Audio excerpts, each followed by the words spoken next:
This episode of the Fire Alarm Insider is proudly brought to you by Secured Securities, your trusted partner in fire alarm and security solutions, protecting lives and businesses one system at a time.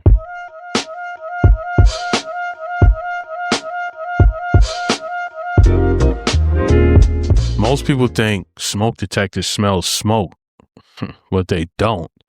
They don't even have a nose. If you ever wanted how to understand how smoke detectors actually work, then this episode is for you. Because there are only two types of smoke detectors, and once you understand them, everything in the field makes a lot more sense.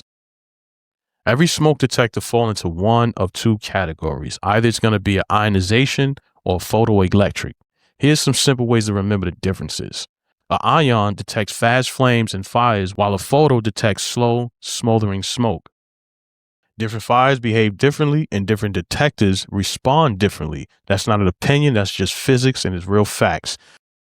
In today's time, you'll see more photoelectric smoke detectors than ion detectors because we want a little more earlier detection. We don't want detection to happen when the fire's already starting. So we use photoelectric detectors so that way we can have a little bit more of an early warning. The smoldering stage, when the fire is actually building up in a smoke stage. So once the smoke starts increasing before it gets overheated to actually build up in the flames, we want to make sure we have photoelectric detection in place.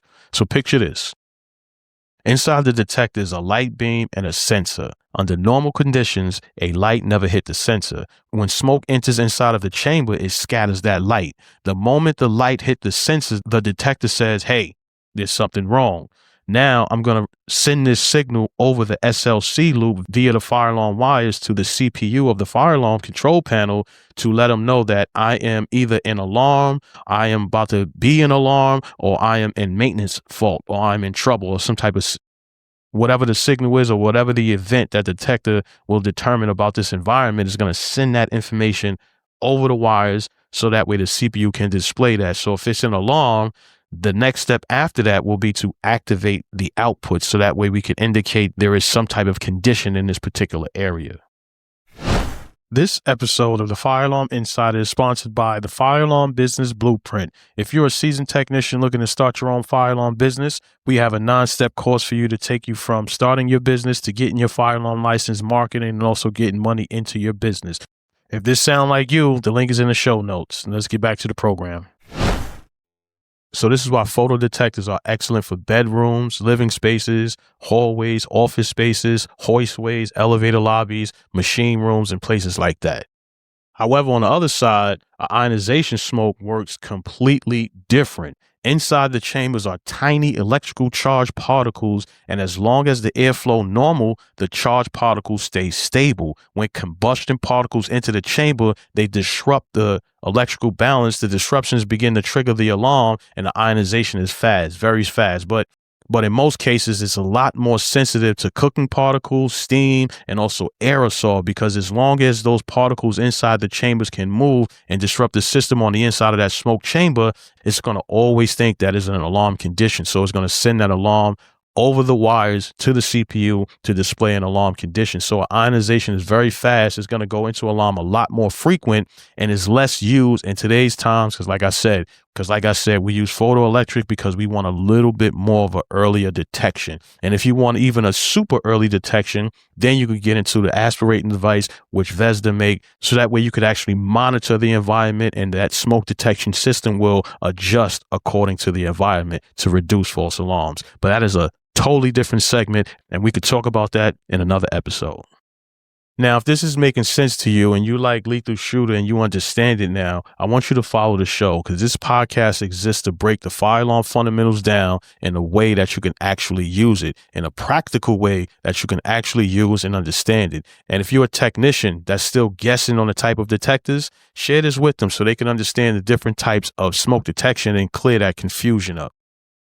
Now, smoke placement is very, very important. Placement is never random. It's very, very intentional. Kitchen produces particles, not fires. Hallways channel smoke. Bedrooms need early warnings. Mechanical spaces introduces airflow and dust. When detectors are placed without understanding how they work, false alarms may follow. If you have a smoke detector that's set for 30 feet spacing, then that means that smoke detector is required to detect smoke within 30 feet.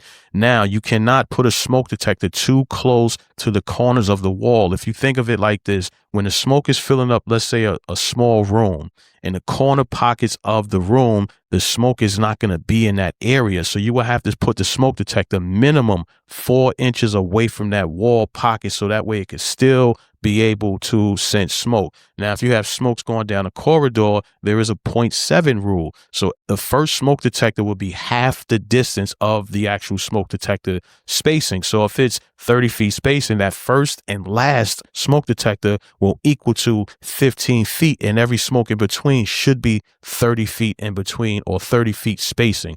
That is how you will make sure all of your smoke detectors are covering the entire space and whatever you put in these smoke detectors in.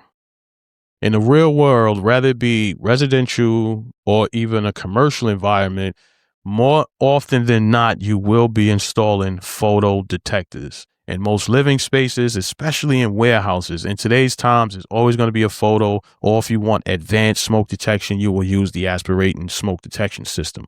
Why? Because most fires start slow, not explosive. So we need early detection. We need super early detection. So this is not theory. This is all coming based off experience.